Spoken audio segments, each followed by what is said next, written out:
Hello CFB students! Today we are going to discuss the meningitis vaccine and check your CCMR status. Did you know colleges will require proof of vaccinations before you are even accepted into college? Now, if you remember, vaccination is oftentimes a fancy word for shot. Yikes! But not to worry, there is some good news. The meningitis vaccination is the same shot you had to get prior to starting school in 7th grade. The vaccine is good for 5 years. Some of you may be doing the math in your head right now, and that might mean your vaccine will expire in 12th grade, which may mean you need a booster or an updated vaccination. Remember, vaccines must all be current in order to enroll into college. Once you get your updated vaccine, the next step will be proof of vaccination. How do you show proof of your vaccine? Easy! You only need to show proof of your vaccination records. This can be done 3 different ways. 1. Asking your parents for a copy of your shot record so that you can scan or copy it to send in. Never send in your original documentation. 2. Contact your doctor's office or clinic where you received your vaccinations for a copy. Or 3. Ask your school nurse if they are able to print or email you a copy of your vaccination records. Once you have proof of vaccine, please check with the university website or on your personal portal to verify how to send this documentation in.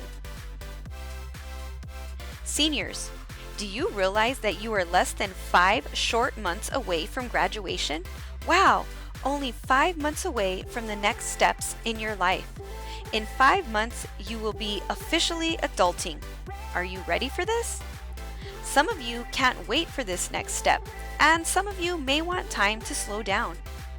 Either way, oftentimes, knowing what is coming up can help you prepare for your next steps, whatever they may be. So, let's go over a checklist of things you can do to help you prepare for your transition after high school and your post-secondary readiness. 5 months can seem like a long time, but before you know it, your time is gone. So whether you are thinking of attending a university, learning a trade, earning a certification, joining the military, or jumping right into the workforce, there are steps you can take to make sure you are prepared and have the best opportunities available to you. Let's take a look at some steps you can do over the next month or so to put yourself in the best position for your future goals.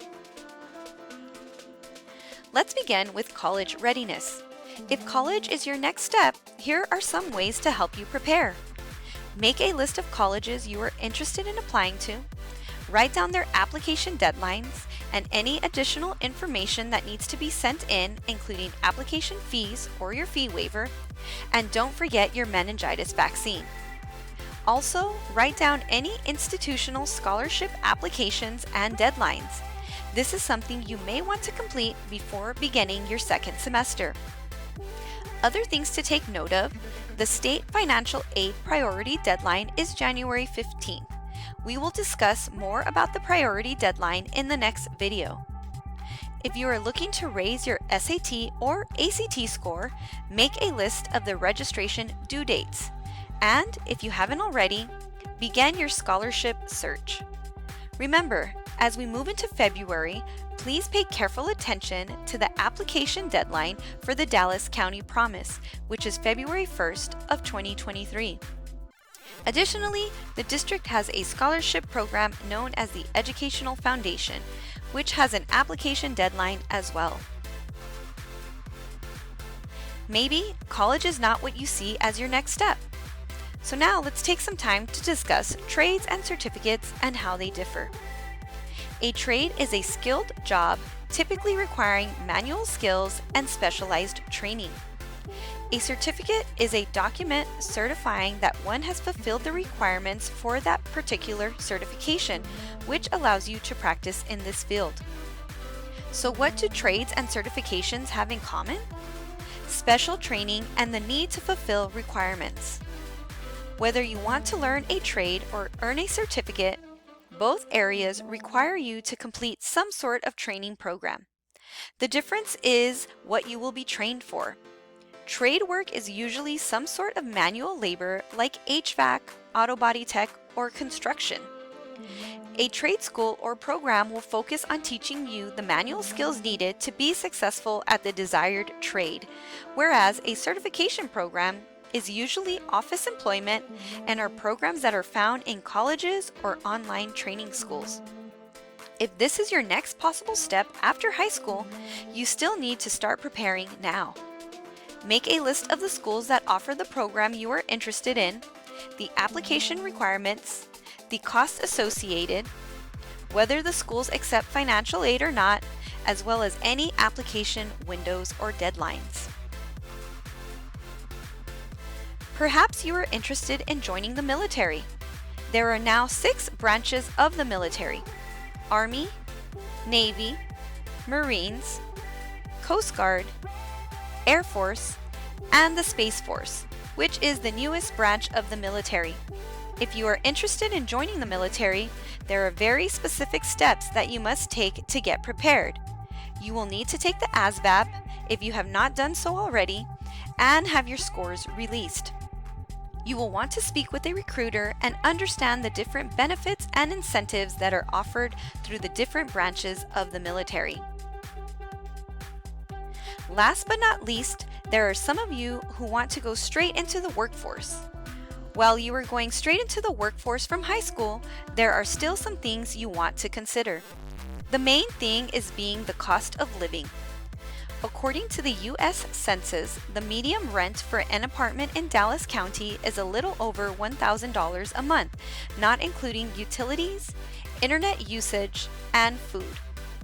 According to MIT, the living wage in Dallas County is $17.82 an hour, or approximately $2,800 a month. So here's the question.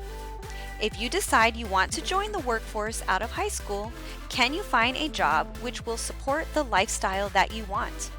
How much will the job pay? Where will you live? How much will it cost? How will you get to work? Can you afford a car? Can you afford car insurance?